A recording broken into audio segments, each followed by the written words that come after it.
Warning, incoming game over. Warning, incoming game over.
There we go. Okay. We're back, ladies and gentlemen. Warning, incoming game over. Warning, incoming game over. All right, now I see my levels. I assumed it was just broken because multiple things have broken on me this week, and I just tried to power through. New audio interface. It's really lovely. It's actually what I use when I'm out working in Okotoks for the Okotoks dogs. But it's the first time I've used it in this capacity. So thank you once again, Little Uzi Bert, for keeping me on track here. For those who are listening to you on the podcast, you're not even going to know what just happened over the last 5 minutes. But whatever. The Calgary Flames core lose by a score of 4-0. And that Connor Bedard guy is pretty good. Hey, Murray Edwards, how do you get one of those guys? One of the best in the league. Do you get that by playing 2 games in the round 1 of the playoffs with your core? But I digress. I'm sure we'll discuss that in period number 2. As you can tell by the poppy on my shirt and the poppies below us, we are approaching Remembrance Day, as they had the pregame ceremonies here in Calgary. And, you know, it takes a lot of focus and reminding myself that we are privileged to live in a world where the fact that our owner of our hockey team loves a bunch of guys who don't know how to score goals playing the sport of hockey, rather than, you know, daily freedoms, or if we're going to be drafted, or a various number of things. So take your time on November 11th, and if you don't have time on November 11th, take your time in the lead up to remind yourself of those who fought, so that we can have our only problem be the loss of the Calgary Flames. Once again, I'm your host, Conrad Krausert, and yes, the Flames lose to a very, very one-line team in the Chicago Blackhawks. A frustrating game, because before we even get into the recap, because you guys all you just came from watching the game. Even if you turned it off after it was 3-0, you know how this game was. This was a game where the Calgary Flames led in expected goals, according to Money Puck. And Money Puck, love or hate them, they generally have a way of analyzing these games statistically better than most. And if we scroll up and look at that deserved to win meter, the Calgary Flames in 1,000 simulations win this game 63% of the time. But we don't live in a simulation where you run it 1,000 times and then you just let the computer tell you what happened. We all know what happened. Connor Bedard's line explodes.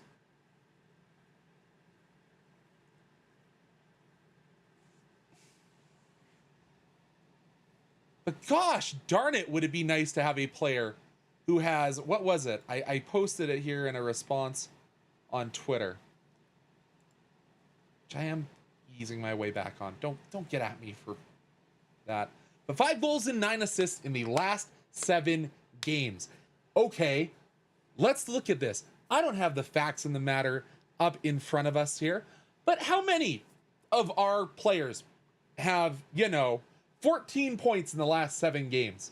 I can tell you, it's a goose egg. How many have that in the last, let's double it, in the last 14 games this season? So going back to the 3rd game of the season, I can guarantee you it's probably maybe 1.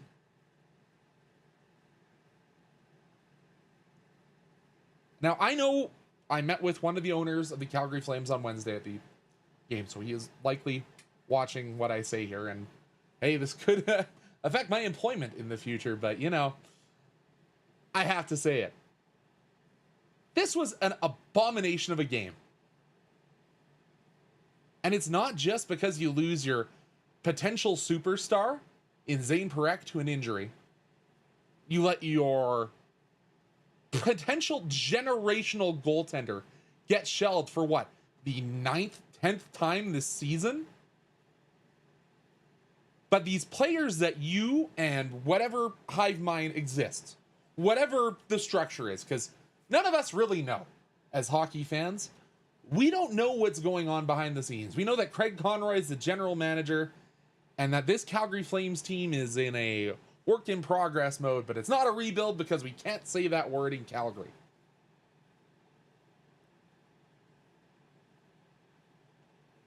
Like, give your head a shake. Murray Edwards probably isn't watching this. It's, as I said, there might be some other Calgary Flames ownership group watching me on this stream, and to them I say hello and thank you for your conversation on Wednesday.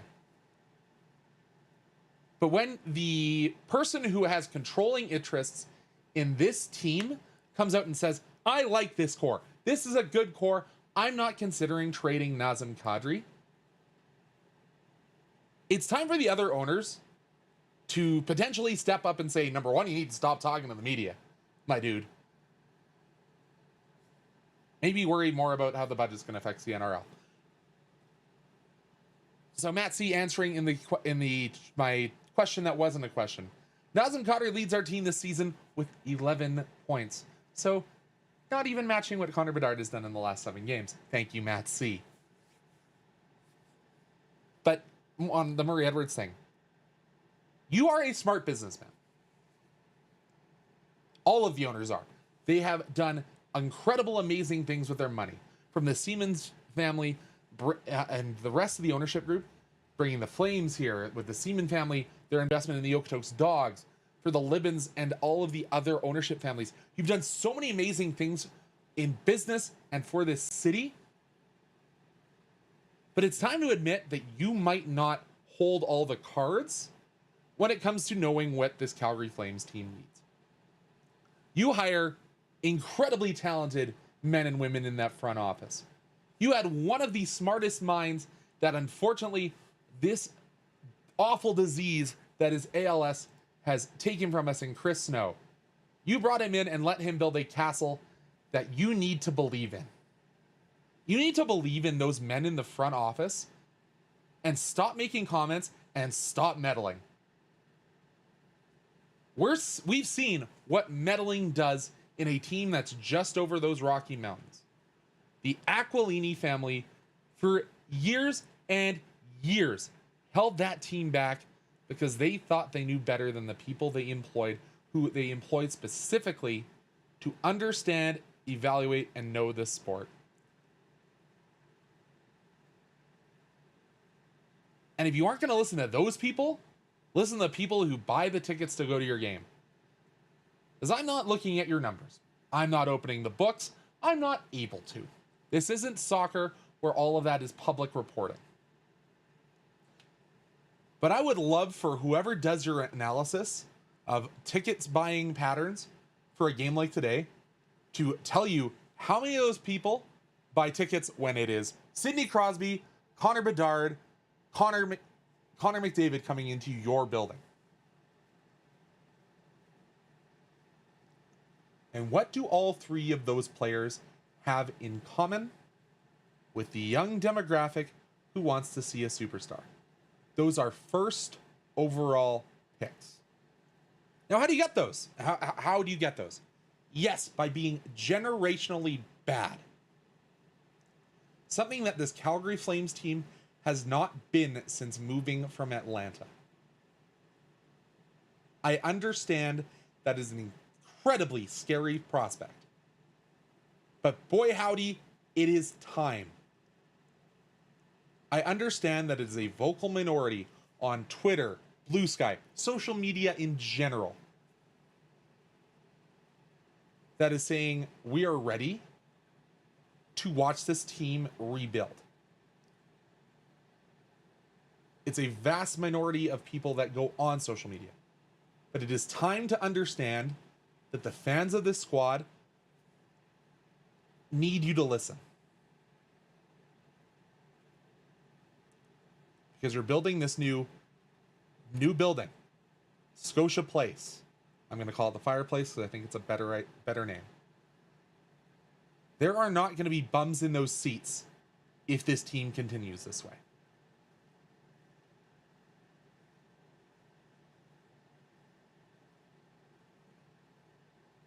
You aren't going to lose fans like me. I am here for the long haul. Everybody that is probably in chat or watching me is in this for the long haul because they love this team. The logo on the front means so much to so many in this city. You will not lose us. But it's the 10-year-olds, the 11-year-olds. I saw a lot of them down there with Kadri jerseys on Wednesday. And I understand that you fear losing those kids. But how many more will you gain when it's a 92 Gavin McKenna on the back or any of the top 3 prospects in this upcoming NHL draft?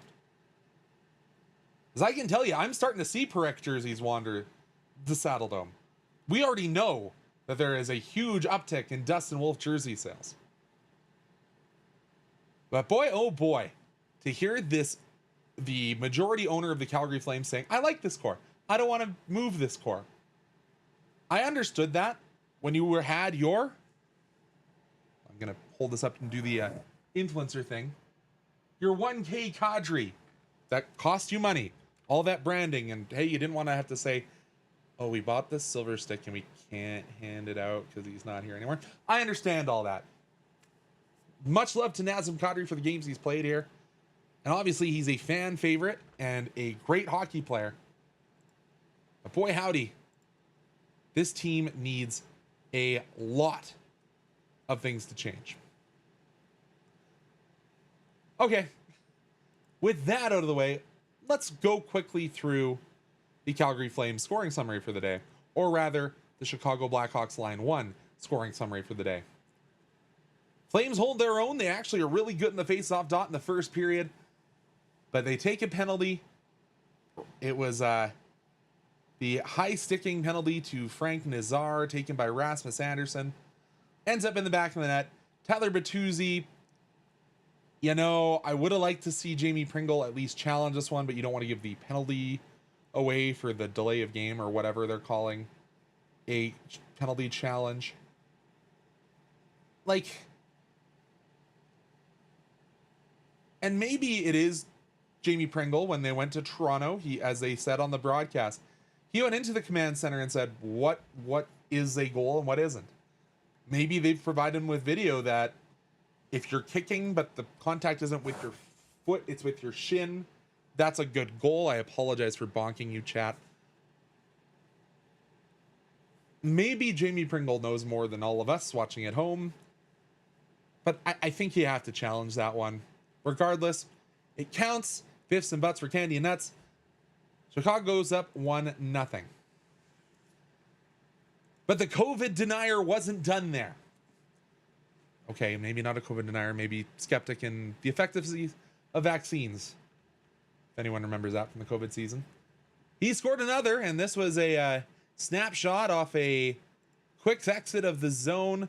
Flames dump it down in deep, but then they allow the foot speed of Connor Bedard to be 2-on-1 with Mackenzie Weegar. A nice pass from one of the best players in hockey. Finds Bertuzzi behind Dustin Wolf. And now this is the third period. No scoring in the second. Saw a little bit more physicality. We obviously saw the fight between Mackenzie Weegar and Alex Vlasic, and then the Joel Hanley and Nick Foligno fight, which, you know, I don't understand how the Flames get a roughing penalty there. But Colton Dock didn't get the same earlier for the instigator. Does the instigator penalty not exist anymore? Anyways. And when it rains, it pours. The Flames can't hold the zone, and it gets through. And once again, it's Mackenzie Weegar all by myself. Connor Bedard drops it back to Andre Burakovsky. He finds the twine. 3-0 Chicago. And you know what? Generally, understandable. You're trying to push for a goal. Turnover. It goes back the other way. But the one person on the ice that shouldn't be gliding at center ice and be the last man back when you look at the goal tracker is Rasmus Andersson. The other defenseman is at center ice as that puck crosses the goal line.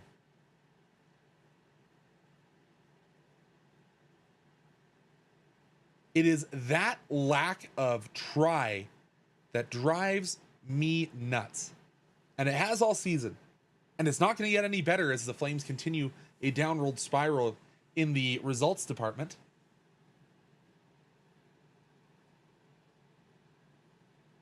But we're not done.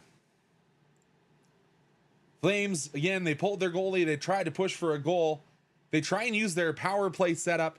And Morgan Frost blows the tire, turning it over to who? You guessed it. Number 98. He undresses Dustin Wolf. A goal and 3 assists for number 98. And I ask you again, where can we find one of those? Oh, right. Penn State. But our core is too good to let that happen. Shots on goal favored the Flames 33-27. Face-off percentage, something I usually harp on, 58.3% for the Flames. Blackhawks went 33% on their power play. Even in penalty minutes, the Flames dominated hits, blocked shots, had less giveaways but less takeaways. None of that matters. Chicago leaves with 2 points. All right.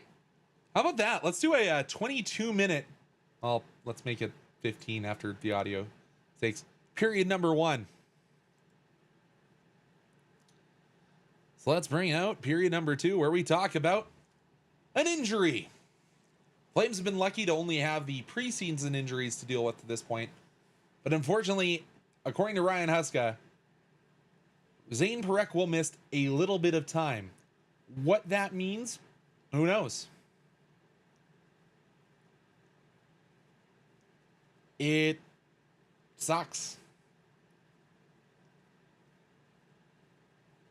And I'll admit, I was critical of Zane Parekh at the start of this season. I didn't think that he belonged in the NHL. You all know that. You all have been here. Matt C, Toke, Little Uzi Burt. You've been here the whole time. But finally, it seemed to be starting to click for the 19-year-old playing at the NHL level. And then he gets hurt. And this puts his World Juniors in question, by the way, folks.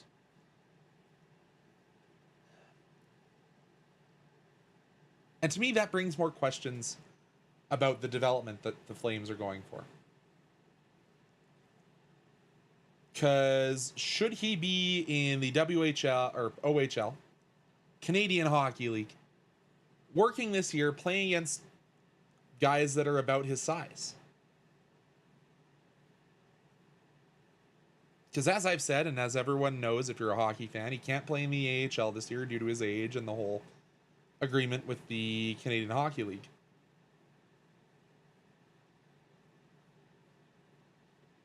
Which is such a disservice to Zane Parekh and the Calgary Flames, both of them. If this is about doing what's best for the players,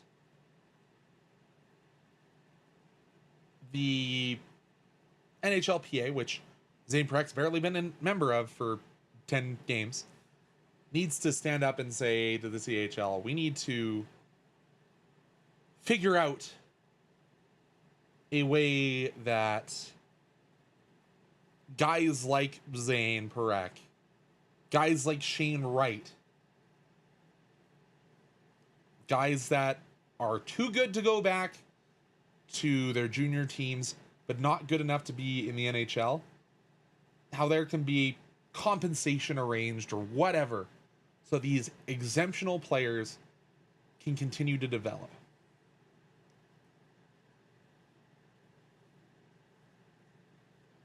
Yeah, I get it. Saginaw is going to be mad that Zane Parekh needs to go to the Calgary Wranglers and go play 24 minutes, well, playing on the other side of Daniil Marimanov, the greatest player in the AHL.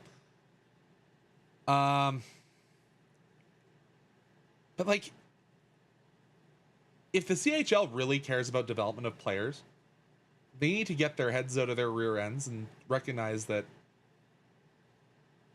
they will be benefiting in signing this agreement. Not necessarily on the ice, but in their brand. If the brand of these Canadian Hockey Leagues is to develop the best hockey players available, let them develop how they need to. Let them go to the A if they have reached that level already. And that's the answering a question I was just about to answer, because Zane Parekh needs to miss 5 games before he can be sent down to the AHL for a conditioning stint. And you have to think, if the Flames are smart, they're going to hold him out as long as they can, get him his 5 games, let him have as long of a conditioning stint as this agreement allows, then send him right to the World Juniors. That has to be the line now. Like, it sucks. Like, it's awful that is what we have to think about instead of thinking about this young defenseman, as I have to put the backing back on my Poppy because I've played around with it. It's just, man. So what part of our core are we going to play tomorrow? Ugh. And as I see, for anyone who knows, Mark on football, Mark Stiles, or Mark Steven, I apologize. Mark Steven, the usual voice of the Calgary Flames, had this stat today. That the Calgary Flames are the first team in the NHL to reach double-digit losses on this season. Oh boy. Don't you love Calgary Flames hockey? Let's go to period number 3, ladies and gentlemen. And just to remind you, Game Over, still looking for some sponsors or advertisers. If you know somebody who wants to get in on the grassroots movement of returning fan-focused entertainment media to the sports space and not allowing the sports media industry to be Rogers and Bell in a trench coat, pretending that they're different, we got links on our website. If they want to advertise, whether that just be for Game Over Calgary and make sure that I get to stay here talking with you every night that the Calgary Flames play, or myself or Anand. And of course, we just found out we're going to be missing another game that you won't have Game Over Calgary on. I apologize, folks. But if you want to continue to support Game Over Network and our independently run, creator-focused program, give it a check. Send it to your friends. Send it to your family. You got a boss that loves hockey? Let's talk. The period number 3 is Ryan Huska in the hot seat. In my little circle of people I follow, there's a lot of people that have been clamoring that Ryan Huska is the wrong man for the job. And I've argued in the past with my friends and family that that is a super lazy take, but it does really begin to feel like that is the easiest change to make, and I think it has to be the only choice. I think it's the only choice you can make.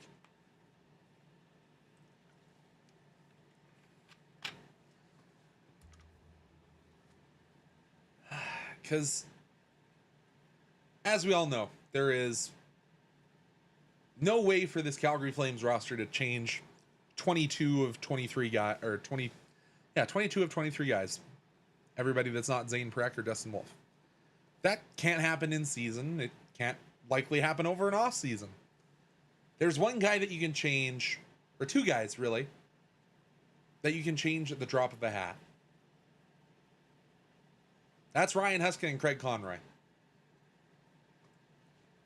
And with how the players that Craig Conroy and the scouting department have put into the kitty for years ahead, I don't think it can be Craig Conroy that gets the axe. If you look at some of the guys that the Calgary Flames have drafted in rounds like 4, 5, 6, and 7, where those are shots in the dark, who you hope will someday turn into more than magic beans. Those guys are putting up stats everywhere they're playing.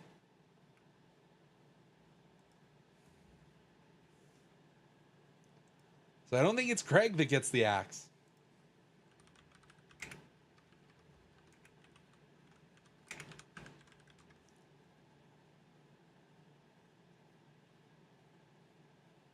I'm trying to pull it up here. I can't find the tweet that I saw the other day that was talking about how everyone was doing great that the Flames draft in 2025 and 2024. But so yeah, I think Craig's job is safe, but I think Ryan Huska might need to start looking for jobs elsewhere. And my dad posed this question to me when we were just talking about the Calgary Flames. Shout out to my dad. I know he's watching from home right now. But who would replace him? Well, you have a guy that is very well tenured in being the interim coach, standing right next to Ryan Huska. Former Calgary Flame Dave Lowry.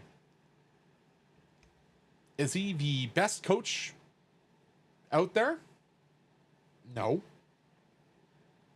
Is he in your system? You're already paying him a paycheck. Is he the guy to bring some offensive-minded hockey to Calgary so that you don't have to worry about your goals per game hovering around that 1.4 mark I think we're at right now? Oh, no, not so. My friend Stuart, Phobos 1869, saying that we're averaging 2.25. Yeah, you're not going to win many games like that, even if you do have a generational goaltender in the modern NHL. And I know there's rumors like, oh, the Flames need to bring in Iggy as the next head coach of your Calgary Flames. I don't see that one happening. I'm not a guy who's coached in much level higher than Rink Kelowna, where he was an assistant coach for both of his sons coming through that U18 AAA system. But a name that intrigues me that I hadn't thought of, is I only knew him as coaching at a very low level, and that was coaching his son when he went and played in the Brick Tournament when I announced that back in 2022. But he's on I think he's currently on an NHL bench. So I don't think you'd get him this year. Another player who was a pass first guy when he came to Calgary after a long time in the Colorado Avalanche organization, Alex Tanguay. I think that's a name that the Calgary Flames need to try and hook out of Detroit if he's still there. Anyone with better Googling skills than me can go figure that one out.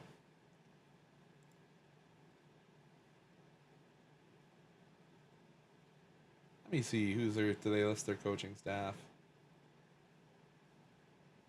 Not on Wikipedia. Anyways, but like, there's guys out there. There's guys out there that can allow your best players, and because whether that's continuing to be Nazem Kadri and, as we said, Rasmus Anderson, even if they're gone, there's still good players on this team. There's still offensively minded players on this team. Guys like Connor Zary, Matt Coronado, who I feel are completely stunted right now by the coaching staff. You got to try something at this point. And is it going to get you back into playoff contention like there are some people clamoring that this team needs to be? I don't think so. But it can't get any worse than what we're watching. Because anyone with eyes can see that Dustin Wolf is the future of this Calgary Flames team between the pipes. He just signed that massive contract, and I'm extremely happy in that. I think he's the one of the pieces that's nailed down. You're not prying him out of our cold dead hands.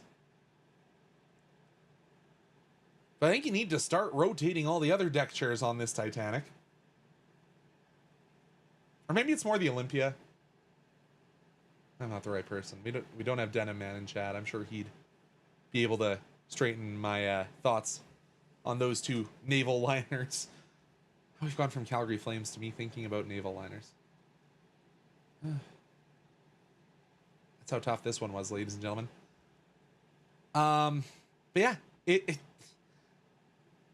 as much as I agree it's a cop-out, it kind of feels like the direction this team needs to go. And again, talking directly to ownership here, I know paying a guy to not coach your team is not what you want, especially when you just signed him to a 2-year extension. Seems like it's the path of least resistance if you want to continue to get results out of this team. Or hey, maybe they've recognized, hey, we're not going to go anywhere this season, so might as well keep the lame duck in.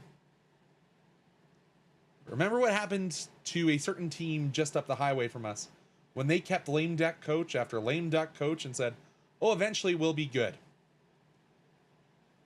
Led to the decade of darkness up north. And that's exactly what you cannot afford going into Scotia Place. But that'll take us into period number 4, because I know there's a few questions in chat that I saw intentionally didn't answer. But I'll go through chat here with you once again. Once again, thank you, Uzi Bert, for telling me that my mic was not working. It was the audio board, not the mic, but that's a little too inside baseball. Loves Connery so much he doesn't want him traded. Thanks, Murray, for giving the fans what we want.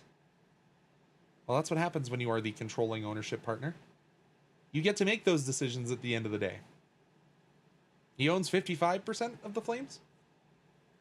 Maybe it's 60 now. I know he's trying to be acquiring more of the stocks from the other.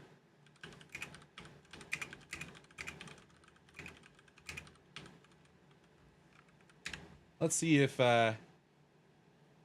not publicly disclosed. He is the chairman, so you have to assume he's got at least a controlling interest.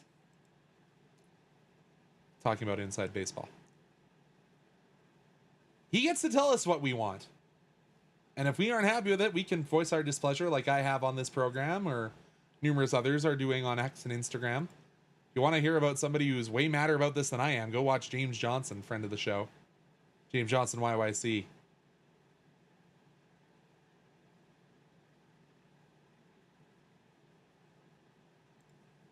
But yeah, it's tough. It's a tough watch. Whenever there's a truly elite player on the ice, our whole team looks like an AHL team. Yeah, you can say that again. You saw it with Macklin Celebrini earlier in the season. Saw it today with Connor Bedard. You've seen it numerous times with Leon and Connor. Is there talent on this roster? Yes. Does it stay anywhere near the rest of the league? 32nd place and not being necessarily all that close to the guys ahead of us would tell you it's not. Those are just stats. Parekh's injury isn't too serious. It sounds like it's going to be a moderate amount of time missed. Rasmus trade needs to happen ASAP.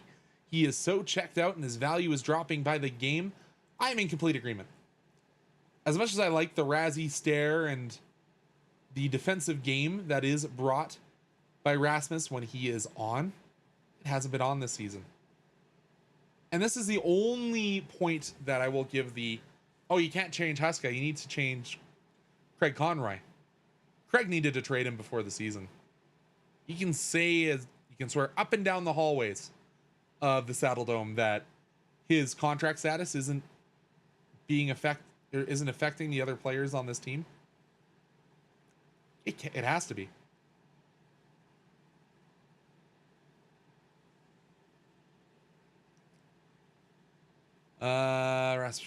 Bedard's not going to drop 4 points on us when his cousin's on the team. Yeah, I hope so. Talked about that. This is an interesting question here from Little Uzi Bert. With Parekh's injury, who are we going to call out if Ball is also out next game? It's an interesting question.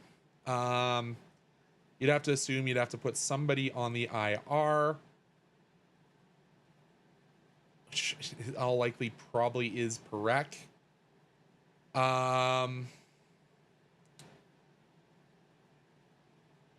That is a tough question. You bring up Hunter Brustevich. Obviously, if you've watched any of the Game Over that I've done alone, I'm a big fan of Hunter Brustevich. I think he's your only guy that's not waiver eligible that you could call up. So I think that makes him win out over Daniil Maramanov.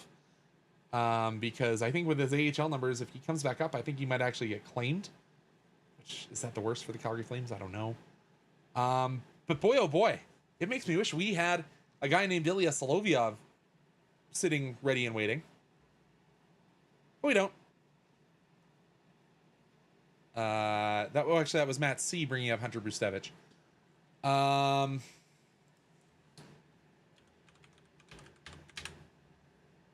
I have to look at the roster for the Wranglers again because my brain's broken today. Ottenbright isn't ready. There could be a case made that could be Artem Grushnikov. That's the next guy ready. Poirier requires waivers, so I don't see that being a name that we see with the Flames. Nick Cechek, again, another waivers guy. So I think just by sheer numbers, it has to be Hunter Brustevich. And I'm gonna point this out. Did you guys go on the Wranglers website last year and there was like 9 or 10 different defensemen listed for the Calgary Wranglers? There's 6 listed right now for them. It's a way different roster this year for the Wranglers and the Dub. I don't actually even know who the Flames have on a 3-way or a 2-way AHL East Coast League deal to go and fill that spot. I usually know that. But yeah, Hunter Brustevich is kind of the name I have circled. Phobos saying team needs more team offense. We talked about that. I'm at C with the point that I think is a very, very good one that I'm going to end on here today. This will be the 4th straight season that the Calgary Flames miss the playoffs. We are currently dead last in the league. I don't understand what hope or what they are holding on to.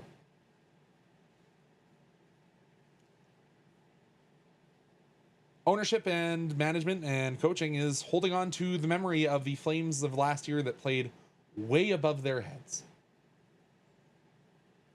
Seeing how the Flames play this year with not a ton of change, unless you're counting Dan Vladar as the straw that stirred this Calgary Flames drink, and if you are, I want the same drink that you're having.